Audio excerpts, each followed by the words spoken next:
আসসালামু আলাইকুম। আশা করি সকলে ভালো আছেন। আজকে আমরা আলোচনা করব রে অপটিক্স নিয়ে। আসলে অপটিক্স ৩ প্রকার। একটা হচ্ছে রে অপটিক্স, আরেকটা হচ্ছে ওয়েভ অপটিক্স এবং আরেকটা হচ্ছে কোয়ান্টাম অপটিক্স। রে অপটিক্স হচ্ছে আলোকে শুধু একটা রে অথবা রশ্মি হিসেবে কল্পনা করা হয়েছে। তো দেখো, আলোকে জাস্ট একটা রে হিসেবে, মানে এখানে রশ্মিটা আসলে কি? রেখা এবং রশ্মির মধ্যে অনেকে পার্থক্যটা বোঝে না। তো রেখা হচ্ছে মানে এটা উভয় দিকেই অসীম পর্যন্ত যেতে পারে, মানে রেখার চিহ্নটা হচ্ছে এইরকম। আর রেখাংশ, এই রেখাকে ছোট ছোট ভাগ করলে যে এটুকু হয় এটা হচ্ছে রেখাংশ। তো দেখো, এটা হচ্ছে রেখাংশ। রশ্মি আসলে কি? রশ্মি হচ্ছে এই রেখার মধ্যে জাস্ট এক পার্টটা স্থির থাকবে। মানে সূর্য রশ্মি যেরকম বিবেচনা করো, সূর্য থেকে এইরকম আলো আসে, মানে যে কোনো এক পার্ট স্থির থেকে অপর পার্ট চলাচল করতে পারে। তো এটাই হচ্ছে রশ্মির বৈশিষ্ট্য। তো আলোকেও এরকম একটা রশ্মি হিসেবে কল্পনা করা হয়েছে। তো এই জন্য এটার নাম হচ্ছে রে অপটিক্স। তো রে অপটিক্সকে আবার জিওমেট্রিক্যাল অপটিক্সও বলা হয়, কেননা আলো যেহেতু সরলরেখা হিসেবে চলাচল করবে, তো জ্যামিতির যে সকল বৈশিষ্ট্য আছে আলোর ক্ষেত্রে, মানে এই রে অপটিক্সের ক্ষেত্রে সেম বৈশিষ্ট্যগুলো থাকবে। আর এই চ্যানেলে আসলে অপটিক্সের মাধ্যমিক লেভেল থেকে শুরু করে একদম উচ্চ মাধ্যমিক লেভেল পর্যন্ত ভিডিও সিরিজ তৈরি করব। এখন তোমাদের মনে প্রশ্ন হতে পারে, ইউটিউবে আলোর প্রতিফলন, প্রতিসরণ এবং ভৌত আলোক বুকে নিয়ে অনেক ভিডিও আছে, তো আমার আবার একই বিষয়ের উপর নতুন করে ভিডিও বানানোর কি প্রয়োজন?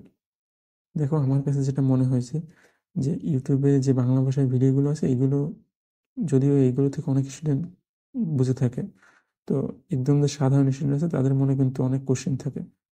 তো আমি একদম বেসিক থেকে শুরু করব, যাতে একদম সাধারণ স্টুডেন্টও খুব সহজে বুঝতে পারে, এবং যে অ্যাডভান্স যে কনসেপ্টগুলো আছে এইগুলো যেন সাধারণ স্টুডেন্টের পক্ষেও বোঝা সম্ভব হয়।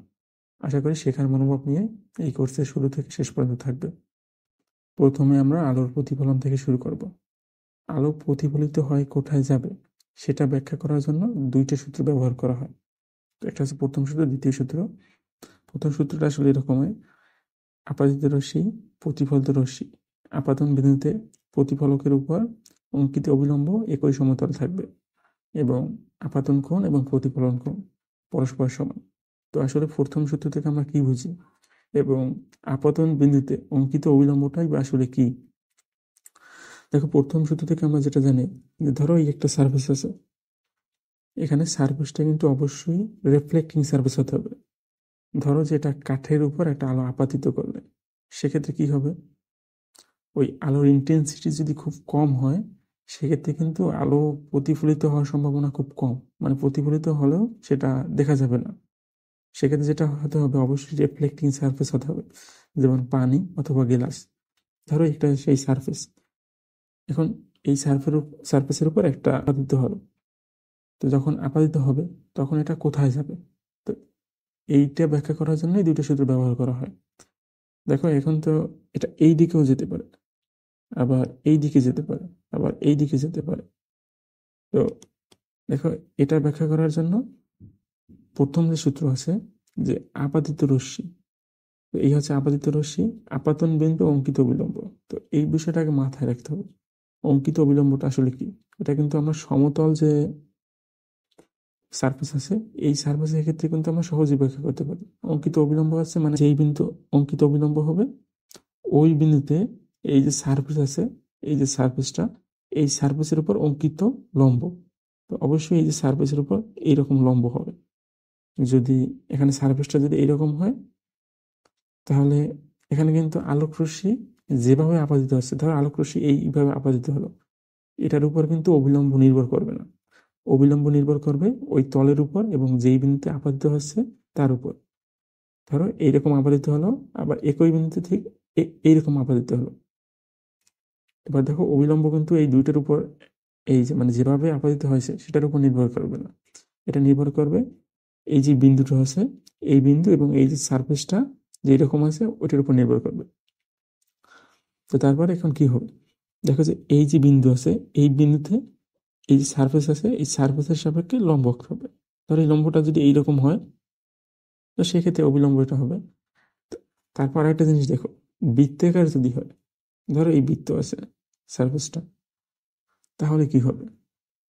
আপাতন বিন্দুতে অঙ্কিত অবিলম্বটা কিরকম হবে? এখানে যেরকম কোনই আপাতিত হোক না কেন, অঙ্কিত অবিলম্ব আপাতন বিন্দুতে অঙ্কিত অবিলম্ব এটার কোনো পরিবর্তন হবে না।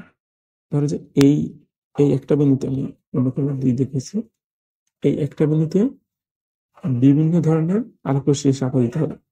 ধরো এইরকম।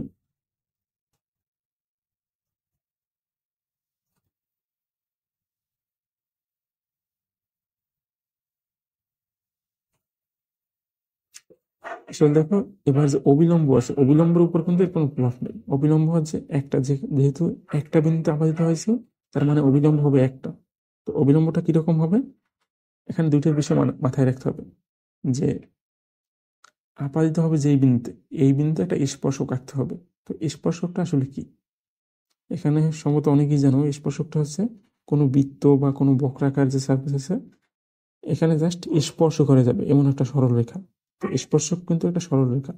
তো এই বৃত্তটাকে এই বৃত্তটার এই বিন্দুতে স্পর্শ করে যাবে এমন সরলরেখা। ধরো এই সরলরেখাটা আছে এইরকম।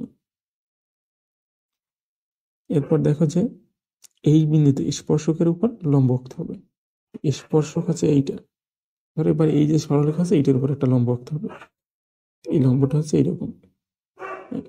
এটা যে কোনো সার্ফেসের ক্ষেত্রে বলো, তুমি যে এই যে সমতল যে সার্ফেস আছে এইটার ক্ষেত্রে এই বিন্দুতে ধরো আলোক রশ্মিটা আপাতিত হবে, তাহলে কি হবে? এই বিন্দুতে আমার অবিলম্ব আঁকতে হবে। তো অবিলম্ব আঁকার ক্ষেত্রে নিয়ম হচ্ছে দুইটা। একটা হচ্ছে স্পর্শক আঁকতে হবে, তারপর স্পর্শকের উপর লম্ব আঁকতে হবে ওই স্পর্শকের সাপেক্ষে। তো সমতলের ক্ষেত্রে স্পর্শক কিন্তু এই বিন্দু, এই সরলরেখাটাই। এই জন্যই আমরা এইটার উপর লম্ব আঁকি এবং এটাকে অবিলম্ব বলি। তো আশা করি বুঝতে পেরেছো অবিলম্বের বিষয়টা।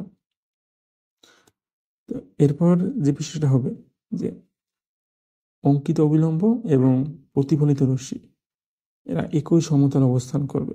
তো এই লাইনটার মানে কি? অবশ্যই যে অঙ্কিত অবিলম্ব এবং আপাতিত রশ্মি এবং প্রতিফলিত রশ্মি, এই যে সারফেস আছে এই সারফেসটা মানে এই উপরের সারফেসই থাকবে, এটা নিচের সারফেসে যাবে না। তো সেক্ষেত্রে প্রতিফলিত রশ্মিটা কিরকম হবে? এবার বলা হয়েছে যে আপাতন কোণ এবং প্রতিফলন কোণ সর্বদা সমান। দেখো এখানে কোণটা আসলে কার সাথে?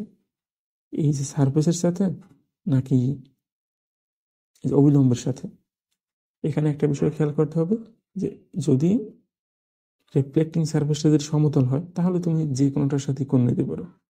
কিন্তু যদি বৃত্তাকার হয় অথবা উঁচু নিচু এরকম সারফেস হয়, সেক্ষেত্রে কিন্তু তোমাকে অবিলম্বের সাথে নিতে হবে। সব সব থেকে বেটার যেটা হবে যে অবিলম্বের সাথে কোনটা নিতে হবে। মানে অলওয়েজ কিন্তু এই অবিলম্বের সাথে এই কোণটা কাউন্ট করা হয়। ধরো এই থিটা আই কোণে আপাতিত হলো, তো এটা হচ্ছে আপাতন কোণ।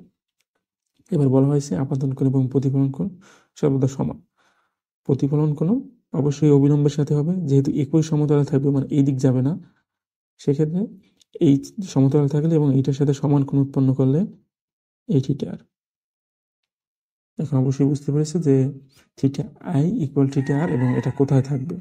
তো এই যে আপাতিত হয়, মানে কোনো একটা বিন্দুতে আলোক রশ্মি আপাতিত হলে সেটা কোথায় গিয়ে প্রতিফলিত হবে এটা ব্যাখ্যা করার জন্য আসলে প্রতিফলনের সূত্র ব্যবহার করা হয়। তো তারপরে আবার প্রতিফলন হচ্ছে এই যে সমতল পার্টের ক্ষেত্রে প্রতিফলন হচ্ছে দুই রকমের। সমতল যে সারফেস আছে এইটার উপর প্রতিফলন দুই রকমের। এবার দেখো প্রতিফলন হচ্ছে আবার দুই প্রকার। একটা হচ্ছে নিয়মিত প্রতিফলন এবং একটা হচ্ছে অনিয়মিত প্রতিফলন। নিয়মিত প্রতিফলনটা আসলে কি? আলোক রশ্মি যেখানে আপাতিত হবে, মানে যে সারফেসটার উপর আপাতিত হবে, এটা যদি সমতল হয় সেক্ষেত্রে এটা নিয়মিত প্রতিফলন হবে। এবং আলোক রশ্মি যেখানে আপাতিত হয় এই সারফেসটা যদি উঁচু নিচু হয়, মানে সমতল যদি না হয়, তাহলে এটা অনিয়মিত প্রতিফলন হবে। দেখো আমি নিয়মিত প্রতিফলন এবং অনিয়মিত প্রতিফলনের দুটো উদাহরণ দেখাচ্ছি। তো এই দুটো হচ্ছে নিয়মিত প্রতিফলন এবং এটা হচ্ছে অনিয়মিত প্রতিফলন। নিয়মিত প্রতিফলনের ক্ষেত্রে আপাতিত রশ্মি, মানে কোনো একটা আলোক রশ্মি আপাতিত হলে এটা কোথায় প্রতিফলিত হবে এটা ব্যাখ্যা করা সহজ। কিন্তু অনিয়মিত প্রতিফলনের ক্ষেত্রে এটা কিন্তু বের করা যায়। সেটা হচ্ছে দেখো যে ধরো এই আলোক রশ্মি এসে এখানে আপতিত হলো এই বিন্দুতে। তো যখন এই বিন্দুতে আপতিত হবে তো কি করতে হবে? প্রথমে অবিলম্ব আঁকতে হবে।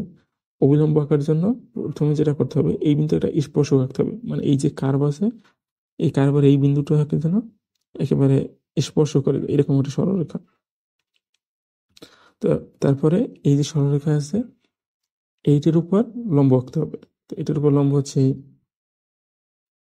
তারপরে এরকম এই কোণে প্রতিফলিত হবে। তো এটাই হচ্ছে অনিয়মিত প্রতিফলনের ক্ষেত্রে যে সারফেসই হোক, তো সেটার ক্ষেত্রে প্রথমে যদি অবিলম্ব আঁকতে পারো, অবিলম্ব আঁকতে পারলে এখানে তুমি কোথায় প্রতিফলিত হবে এটা বের করা সম্ভব। তো তারপরে আসি বৃত্তাকার যে দর্পণ আছে এখানে প্রতিফলন। দেখো বৃত্তাকার দর্পণ বলতে আসলে আমরা কি বুঝি? ধর কোনো একটা ফাঁপা গোলক আছে, ফাঁপা গোলকের কোনো একটা নির্দিষ্ট অংশ কেটে নেওয়া হলো। এই যে ফাঁপা গোলকটা আছে এটা এই অংশের উপরের অংশটা ধরো কেটে নেওয়া হলো, অথবা নিচের অংশ অথবা যে কোনো একটা পাশের অংশ এরকম কেটে নেওয়া হলো। কেটে নেওয়ার পর এখানে কিন্তু এই গোলকটা কিন্তু দুই প্রকার হবে, একটা হচ্ছে কনভেক্স মিরর অথবা উত্তল দর্পণ, এবং আরেকটা হচ্ছে কনকেভ মিরর অথবা অবতল দর্পণ। কনকেভ এবং কনভেক্স, তো এটা হচ্ছে দেখো যে কোনো একটা চামচ যদি কল্পনা করো, তো চামচের যে এই পার্টটুকু আছে এটা হচ্ছে কনকেভ অথবা অবতল, এবং এই যে পার্টটুকু আছে এইটা হচ্ছে উত্তল। তো দেখো এই গোলকের ক্ষেত্রেও ওই একই নিয়ম। তো যদিও আমি এখানে 3D কোনো বস্তু যদি দেখাতে পারছি না, এই যে পার্টটুকু আছে এই ভেতরের পার্টটুকু এটা অবশ্যই অবতল এবং এটা হচ্ছে উত্তল। এবার দেখো যে এইরকম কিন্তু খাস কাটা থাকে, এই খাস কাটা কিন্তু সমতল দর্পণের ক্ষেত্রে কাটে।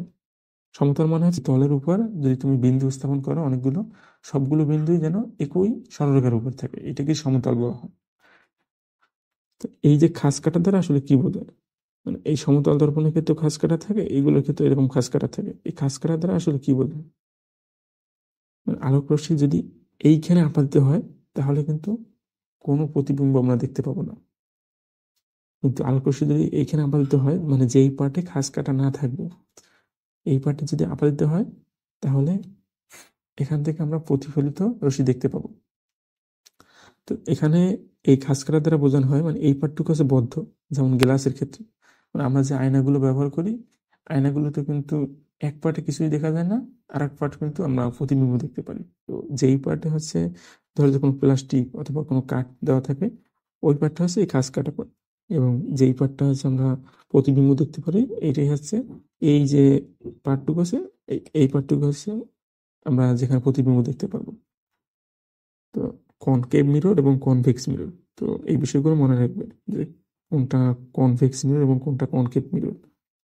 এবার আমরা গোলীয় দর্পণে কিরকম প্রতিফলন হয় ওই বিষয়ে আলোচনা করব। গোলীয় দর্পণে প্রতিফলনের জন্য কিন্তু ওই একই নিয়ম, মানে অবিলম্ব প্রতিফলিত রশ্মি আপাতিত রশ্মি এরা কিন্তু একই সমতল থাকবে।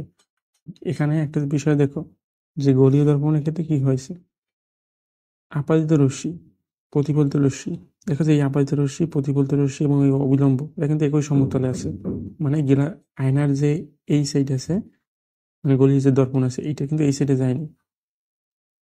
তারপর দেখো এখানেও কিন্তু একই নিয়ম, মানে আপাতিত রশ্মি প্রতিফলিত রশ্মি এবং অবিলম্ব এরা এই সাইডেই কিন্তু আছে, এরা কিন্তু অপর সাইডে যায়নি। এখন এখানে একটা সহজ নিয়ম আছে অবিলম্ব আঁকার ক্ষেত্রে, তো এটা হচ্ছে একটা ম্যাথের কনসেপ্ট ইউজ করতে হবে।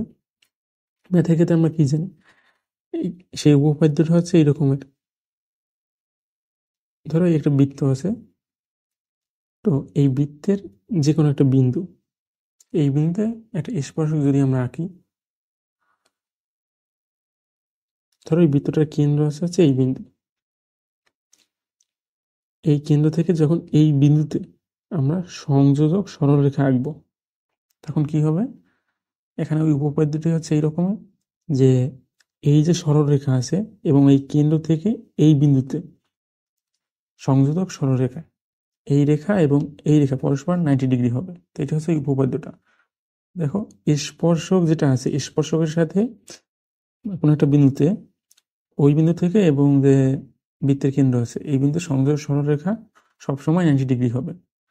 তো যেহেতু এটা একটা গোলীয় দর্পণ, তো গোলীয় দর্পণের কেন্দ্র হচ্ছে এইটা। তো আমরা আসলে গোলীয় দর্পণটা কিভাবে পেয়েছি, এই যে এখানে যে একটা ফাঁপা গোলক এটাকে যদি কিছু একটা পার্ট যদি আমরা কেটে নিই তো সেক্ষেত্রে কি হবে, এই যে ফাঁপা গোলক আছে ধরো এটার এই পার্ট কেটে নিলাম, অথবা এই পার্টের কোনো একটা অংশ কেটে নিলাম। অবশ্যই তো এটা একটা গোলীয় দর্পণ, যেহেতু এটা একটা গোলীয় দর্পণ এটার অবশ্যই একটা কেন্দ্র থাকবে, এটা হচ্ছে কেন্দ্র। তো ধরো কোনো একটা আরবিটারি রে এই দর্পণের উপর আপাদিত হলো।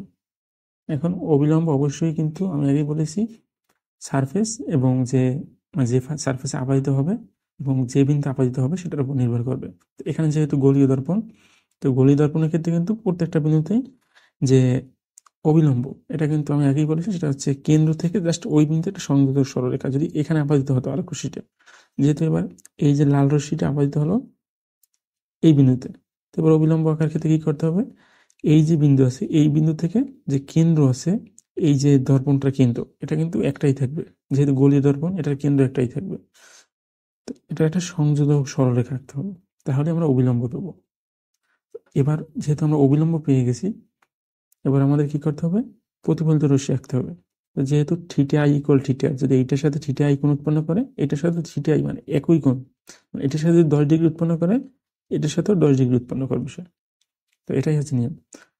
তো দেখো আমরা অবতল দর্পণের ক্ষেত্রে এটা কিন্তু পেয়ে গেলাম। তারপর উত্তল দর্পণের ক্ষেত্রে বা প্রতিফলিত রশ্মি কিরকম হয় সেটা আলোচনা করব।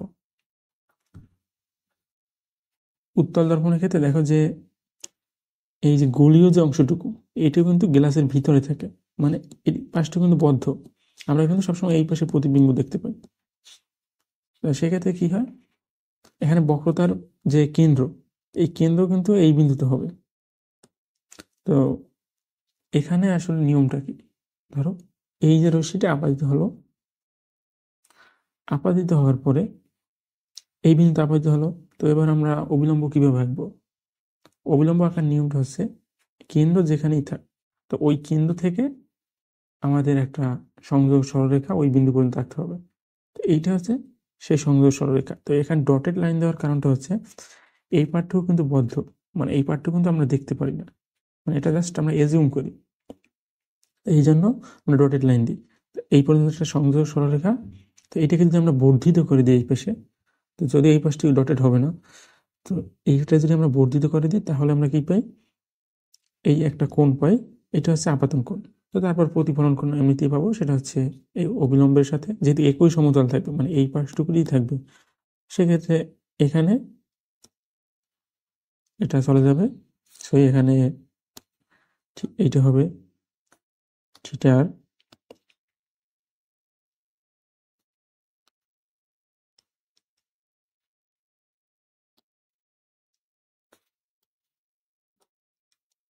তার মানে থিটা আই ইকুয়াল থিটা আর। তো এক্ষেত্রে কিন্তু আমরা আপাতন কোণ সমান প্রতিফলন কোণ পাবো। এখন একটা কনসেপ্ট তোমাদের মাথায় আসে, সেটা হচ্ছে যে অবতল দর্পণের ক্ষেত্রে কিন্তু আমরা বাস্তব প্রতিবিম্ব পাই, কিন্তু উত্তল দর্পণের ক্ষেত্রে আমরা কেন পাই না। এটার কারণটা বুঝতে হলে, মানে এটা আমরা নেক্সট লেকচারে এটা ডিটেলস আলোচনা করব। তো আমি জাস্ট একটা কনসেপ্ট বলি, সেটা হচ্ছে দুইটা রিয়েল রে, রিয়েল রে বলতে মানে এখানে রেট হবে প্রতিফলিত রশ্মি। দেখো এখানে প্রতিফলিত রশ্মির কথা আমি শুধু আলোচনা করতেছি, দুইটা মানে মিনিমাম দুইটা প্রতিফলিত রশ্মি যেই বিন্দুতে মিলিত হবে ওই বিন্দুটাই হবে ইমেজ পয়েন্ট। তো এই কথাটা একবার ভালো করে খেয়াল করো, এখানে আপাতন রশ্মির কথা আমি বলতেছি না, আমি বলতেছি দুইটা প্রতিফলিত রশ্মি যেখানে মিলিত হবে, মানে এখানে কিন্তু মিনিমাম কথাটা আগে উল্লেখ করতে হবে, মানে মিনিমাম দুইটা। তো এখানে যে যেটা ইমেজ পয়েন্ট হবে কোন একটা বস্তু, তো ইমেজ পয়েন্টটা কিন্তু এখানে 100 রে যদি তুমি কল্পনা করো, 100 রোয়ের যে মিটিং পয়েন্ট কিন্তু একটা বিন্দুতেই হবে, মানে একটা বিন্দু ইন্টারসেক্ট করবে এরকম করে।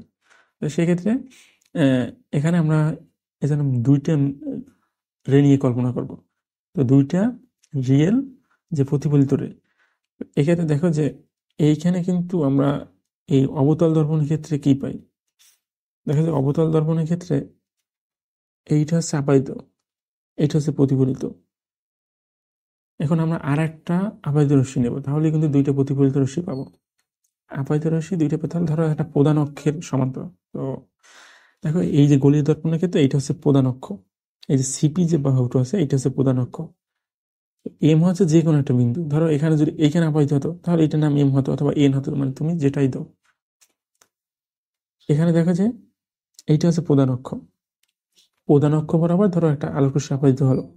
তো আমাদের যেটা শর্টকাটে যেটা করি যে আমরা দুইটা রশ্মি নিই, যদি মানে দুইটা আপাতন রশ্মি নিই, যদি আমরা ইমেজ পয়েন্ট সহজে পাই সেটা হচ্ছে যে একটা যে কোনো একটা ডিরেকশন অনুযায়ী নিই, অথবা প্রধান অক্ষের সমান্তরাল নিই আর একটা প্রধান অক্ষ বরাবর নিই। আমরা যে বরাবরই নিই আপাতন রশ্মি মিনিমাম দুইটা নিলে আমরা প্রতিফলিত রশ্মি কোথায় যাবে অথবা ইমেজ পয়েন্ট আমরা কোথায় পাবো সেটা কিন্তু বের করে দিতে পারবো। তো দেখো এখানে আমরা আরেকটা নিলাম প্রধান অক্ষের বরাবর, প্রধান অক্ষ বরাবর একটা আলোক রশ্মি মানে আপাতিত রশ্মি আমরা নিলাম। যখন আমরা এই বরাবর নেব তখন দেখো যে এটার যে অবিলম্ব কি হবে। তো অবিলম্ব এই যে কেন্দ্র থেকে অবশ্যই এখানে একটা সুন্দর সরলরেখা, তারপর কি হবে এটা আমরা বর্ধিত করে দেব। বর্ধিত করে দিলে অবিলম্ব যেখানে পাই আপাতিত রশ্মি কিন্তু সেই একই বিন্দু, তার মানে থিটা আই যেটা এটা কিন্তু 0 ডিগ্রি। মানে একটা রেখা যেহেতু আরেকটা রেখার উপরে অবস্থান করতেছে তার মানে এটা 0 ডিগ্রি কোণ উৎপন্ন করে। তাহলে প্রতিফলিত রশ্মি কি হবে, অবশ্যই 0 ডিগ্রি হবে। তো এখানে আপাতিত রশ্মি ধরো এই দিক বরাবর গেল, তার মানে প্রতিফলিত রশ্মি এই দিক বরাবর যাবে, তার মানে একই সরলরেখা। তো সেক্ষেত্রে দেখো এইখানে আমরা ইন্টারসেক্টিং পয়েন্ট কিন্তু পাবো না, এইখানে প্রতিফলিত রশ্মি এই দিক বরাবর গেল, তারপর কি হবে এইটা হচ্ছে এখানে প্রতিফলিত রশ্মি, দেখো আমরা কিন্তু ইন্টারসেক্টিং পয়েন্ট পাইতেছি না, তার মানে এখানে এই পাশে কিন্তু কোনোদিন বিম্ব গঠন করা সম্ভব নয়। আর এই পাশে যদি বিম্ব গঠন না করে, এই পাশে হচ্ছে বাস্তব মানে আমরা যেটা দেখতে পাই, তো এই পাশে যেহেতু বিম্ব গঠন করবে না তার মানে এখানে বাস্তব প্রতিবিম্ব পাওয়া সম্ভব নয়। বাস্তব প্রতিবিম্ব পেতে হলে কি করতে হবে, আমাদের অবতল যে দর্পণ আছে ওইটি ব্যবহার করতে হবে। অবতল দর্পণের ক্ষেত্রে কি হয় দেখো যে এইটা আপাতিত হচ্ছে, এইদিক হচ্ছে প্রতিফলিত হচ্ছে, তো আমাদের সংখ্যা হচ্ছে দুইটা, মিনিমাম দুইটা নিতে হবে, দুইটা প্রতিফলিত। এটা হচ্ছে একটা পেলাম হলে এই একটা পেলাম ধরে যে প্রতিফলিত রশ্মি, তারপরে আরেকটা প্রতিফলিত রশ্মি পেতে হবে। তো এটা কিভাবে, ধরো আমরা প্রধান অক্ষ বরাবর একটা আলোক রশ্মি কল্পনা করলাম, তো এই বিন্দু আপাতিত হলো, আপাতিত হওয়ার পর তার মানে প্রধান অক্ষ বরাবর, তার মানে এই বরাবরই আবার প্রতিফলিত হবে, কেননা এইখানে যদি আমরা লম্বটা নিই। তো আশা করি এই যে আজকের লেকচারের মাধ্যমে তোমরা বুঝতে পেরেছো যে প্রতিফলিত হয় গলীয় দর্পণে কিভাবে যায়, কেন যায়। তো এই প্রশ্নগুলো উত্তর খুঁজে পেয়েছো। এখন তোমরা যে কোনো বিন্দুতে তোমরা প্রতিফলিত রশ্মি, অবিলম্ব এসব বের করতে পারবে। তো আমরা যেটা নিয়ে আলোচনা করছিলাম, এই বিন্দু বরাবর যদি আপাতিত হয় তার মানে এই বিন্দু বরাবর প্রতিফলিত হবে, যেহেতু অবিলম্ব একই বিন্দুতে 0 ডিগ্রি কোণ, প্রতিফলিত কোণ হবে 0 ডিগ্রি কোণ। সেক্ষেত্রে কিন্তু আমরা এইটা পাই হচ্ছে প্রতিফলিত রশ্মি। সেক্ষেত্রে কি হয় দেখো, এই বিন্দু কিন্তু ইমেজ পয়েন্ট হয়। এক্ষেত্রে আমরা যেই পার্টে আমরা দর্পণটা দেখি ওই পার্টে কিন্তু আমরা প্রতিবিম্ব পেয়ে গেছি, তার মানে এটা কিন্তু রিয়েল রে। এই একটা রিয়েল রে, মানে এটা কিন্তু বাস্তবিক প্রতিফলিত রশ্মি। তো সেক্ষেত্রে এটা আমরা রিয়েল ইমেজ পাবো এখানে। কিন্তু এখানে যে বিষয়টা হয়, আমরা যদি এই যে বিন্দুটাকে, এই যে প্রতিফলিত রশ্মি আছে এটাকে যদি এই দিক বর্ধিত করে দিই, এই দিক বর্ধিত করে দিই, এবং এই যে প্রতিফলিত রশ্মি আছে মনে হবে যেন এই দিক থেকে এরা ছড়িয়ে পড়েছে, তারপরে এই দিক যদি আমরা পিছনের দিক বর্ধিত করে দিই তাহলে এইখানে কিন্তু একটা আমরা মিলিত দুইটা প্রতিফলিত রশ্মির মিলিত বিন্দু পাই, তার মানে এইখানে ইমেজ পয়েন্ট তৈরি করবে। তো এই পাশে কি আছে ক্লাসে, এই যে দর্পণ যেটা আছে এই পাশে কিন্তু আমরা বদ্ধ হিসেবে জানি, তা আমাদের মনে হবে যেন প্রতিবিম্বটা এখানে গঠন হচ্ছে, তার মানে এটা হচ্ছে অবাস্তব প্রতিবিম্ব। দর্পণের ক্ষেত্রে কেন আমরা অবাস্তব প্রতিবিম্ব দেখতে পারি সবসময় এবং অবতল দর্পণের ক্ষেত্রে বাস্তব প্রতিবিম্ব দেখতে পারি, এটা আমরা জানতে পারলাম। তো এরপর এটা হলাম এতক্ষণ আলোচনা করলাম খুব বেসিক একটা জিনিস। তো এই বিষয়গুলো আবার আলোচনা করব। তো তারপরে দেখো যে এখানে ফোকাস বিন্দু আমরা কিরকম বের করতে পারি। আমরা গলীয় দর্পণের ক্ষেত্রে কি দেখেছি, শুধু বক্রতার কেন্দ্র যেটা আছে ওইটা দেখেছি। এরপর নেক্সট আমরা দেখবো হচ্ছে বক্রতার ব্যাসার্ধ কিরকম নির্ণয় করতে হয়। আচ্ছা, এতক্ষণ আমরা বিভিন্ন রশ্মিতে প্রতিফলন কিরকম হয় এবং উত্তল দর্পণের ক্ষেত্রে কেন আমরা অবাস্তব প্রতিবিম্ব দেখি এবং অবতল দর্পণের ক্ষেত্রে কেন আমরা বাস্তব প্রতিবিম্ব দেখি এটা জানতে পেরেছি। তো এটা হচ্ছে জাস্ট একটা বেসিক একটা ধারণা দিলাম। তো নেক্সট লেকচারের ক্ষেত্রে এসব আমরা বিস্তারিতভাবে আলোচনা করব। আশা করি যারা মানে একদম অনেকে আছে অপটিক্স কিছুই বোঝে না, জাস্ট মুখস্থ করে, তারাও বুঝতে পেরেছো। যদি এরপর বুঝতে না পারো এই ভিডিওটা 2 থেকে 3 বার দেখবে, আশা করি বুঝতে পারবে। যদি না বুঝতে পারো তাহলে কোথা থেকে বুঝতে পারোনি কমেন্টে জানিও। তো তারপর দেখো যে আমরা ফোকাস বিন্দু কিরকম বের করে এইটা জানবো। তো নেক্সট লেকচারে আমরা জানতে পারবো যে ফোকাস দূরত্ব বের করবো, অথবা যে বক্রতার ব্যাসার্ধ এবং ফোকাস দূরত্বের মধ্যে যে সম্পর্ক এটা জানতে পারবো। এবং তারপরের লেকচার থেকে আমরা আলোর প্রতিসরণ এসব নিয়ে আলোচনা করবো, মানে প্রতিফলন বিশেষ আমরা পুরোটা কভার করব 2 থেকে 3টে লেকচারে। এবং তারপর প্রতিসরণ যাব। প্রতিসরণটা যেহেতু খুব বড় একটা টপিকস, তো এটা আলোচনা করতে অনেক সময় লাগবে। আশা করি চ্যানেলটা সাবস্ক্রাইব করবে এবং এই যে অপটিক্স রিলেটেড যত ভিডিও দেব সবার আগে পেতে হলে অবশ্যই বেল আইকনটা ক্লিক করবে। আচ্ছা দেখো, এখানে প্রথমে আমরা দেখবো ফোকাস বিন্দু বের করার নিয়ম। তো এটাই হচ্ছে লাস্ট টপিকস এই ভিডিওটার। এখানে উল্লেখ্য যে যে কোনো ধরনের এডুকেশনাল ভিডিও এটা আধা ঘন্টার কাছাকাছি হওয়া উচিত, মানে আধা ঘন্টা থেকে সামান্য বেশি অথবা সামান্য কম এই রকমের। এর থেকে বেশি হলে আসলে স্টুডেন্ট ঠিকভাবে মনোযোগ ধরে রাখতে পারে না, যার কারণে স্টুডেন্টের যে পরবর্তী ধরো অনেকে 2 থেকে 3 ঘন্টা 4 ঘন্টা ভিডিও নেয়, এখানে স্টুডেন্টের সময় নষ্ট বেশি হয়। মানে সেক্ষেত্রে 3 থেকে 4 ঘন্টা একসাথে মনোযোগ ধরে রাখতে পারে না, কিন্তু ভিডিও সে ঠিকই দেখে, কিন্তু আসলে ওই টাইমটা তার লস হয়। দেখো এখানে ফোকাস বিন্দু কিরকম পায়। তো আমরা আসলে এতদিন মানে ঘড়ির দর্পণ শুরু করার আগেই আমরা ফোকাস বিন্দু জানতাম। তো এবার আমরা দেখবো যে ফোকাস বিন্দু কি জন্য আসে। তো এখান থেকে আমরা তোমাদের বোঝানোর জন্য আলাদাভাবে চিত্র আঁকলাম।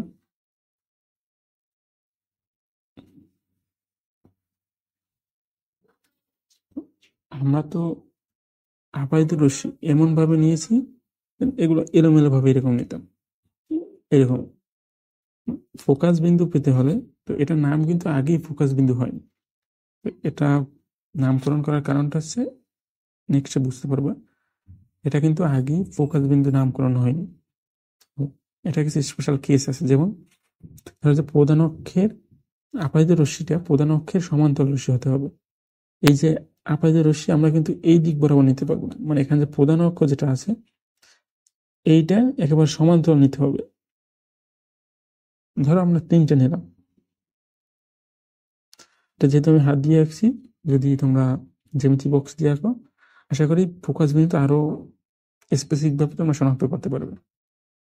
এখানে ধরো এটা হচ্ছে কেন্দ্র।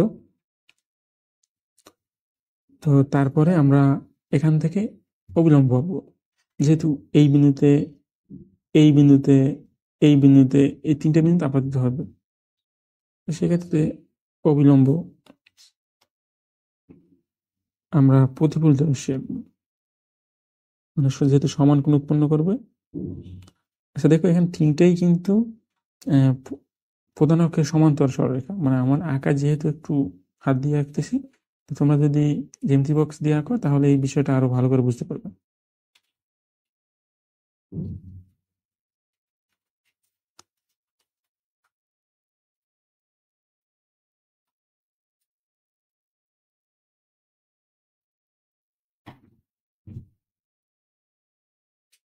দেখো এখানে বিভিন্ন আপাতিত রশ্মির জন্য প্রতিফলিত রশ্মির যে ইন্টারসেক্টিং যে পয়েন্টটা পেয়েছি এটাই হচ্ছে প্রধান ফোকাস বিন্দু। তারপরে দেখো যে উত্তল দর্পণের ক্ষেত্রে কি হয়। উত্তল দর্পণের ক্ষেত্রে একই ঘটনা ঘটে, জাস্ট এখানে ফোকাস বিন্দু পেতে হলে আমাদের এই যে প্রতিফলিত যে রশ্মিগুলো আছে এইগুলো একটু বর্ধিত করে দিতে হবে। এক্ষেত্রে এখানে অবাস্তব প্রতিবিম্ব হবে। এক্ষেত্রে তোমাদের একটা কাজ দিই, সেটা হচ্ছে যখন আপাতিত রশ্মি, দেখো এখানে আপাতিত রশ্মিতে প্রধান অক্ষের সমান্তরাল ছিল, যখন আপাতিত রশ্মি প্রধান অক্ষের সমান্তরাল হবে না কিন্তু তারা পরস্পর সমান্তরাল হবে। যেমন দেখো এখানে এইরকম যদি কোন একটা আপাতিত রশ্মি হতো, মানে এর পরস্পর কিন্তু সমান্তরাল কিন্তু এই প্রধান অক্ষের সমান্তরাল না, সেক্ষেত্রে কি হবে। তো আমি আগেই বলে রাখি, এটা হচ্ছে মূল ফোকাস বিন্দু দিয়ে না গেলেও এখানে যে এই দেখো এখানে যদি তুমি একটা ফোকাস তল হিসেবে বিবেচনা করো, এখানে তুমি একটা ফোকাস তল হিসেবে বিবেচনা করতে পারো যে কোনো ধরনের সমান্তরাল আলোক রশ্মি। সেটা প্রধান অক্ষের সমান্তরাল হোক, আর ধরো যে বিভিন্ন দিক, ধর এই দিক হতে পারে সমান্তরাল, এই দিক হতে পারে, এই দিক বরাবর কয়েকটা সমান্তরাল রশ্মি আঁকলাম, তারপর এই দিক বরাবর কয়েকটা সমান্তরাল রশ্মি আঁকলাম। তো যে কোনো ধরনের পরস্পর সমান্তরাল আলোক রশ্মি যে বিন্দুতে মানে প্রতিফলিত রশ্মি যেখানে ইন্টারসেক্ট করবে সেটা অবশ্যই এই যে সরলরেখাটা আছে মানে এই তলে তারা প্রতিফলিত হবে। প্রতিফলিত রশ্মি যে ইন্টারসেক্টিং অবশ্যই এই তলে হবে, যেহেতু এটা ফোকাস তো। তো এই ক্ষেত্রে তোমরা এই বিষয়টা একবার চেষ্টা করো যে বিভিন্ন রকমের রশ্মি নিয়ে মানে বিভিন্ন ডিরেকশনে পরস্পর সমান্তরাল রশ্মি, আপাতিত রশ্মি নিয়ে তোমরা প্রতিফলিত রশ্মি বের করবে এবং দেখবে যে এরা ইন্টারসেক্টিং কোথায় করে। অবশ্যই এখানে ইন্টারসেক্টিং পয়েন্ট মানে প্রতিফলিত রশ্মির ইন্টারসেক্টিং পয়েন্ট, এটা প্রধান অক্ষের আমরা যে ফোকাস বিন্দু পেয়েছি, এই ফোকাস বিন্দু যদি একটা লম্ব আঁকি প্রধান অক্ষের সাপেক্ষে, তাহলে সেখানে আমরা প্রতিফলিত রশ্মি ইন্টারসেক্টিং পয়েন্ট পাবো।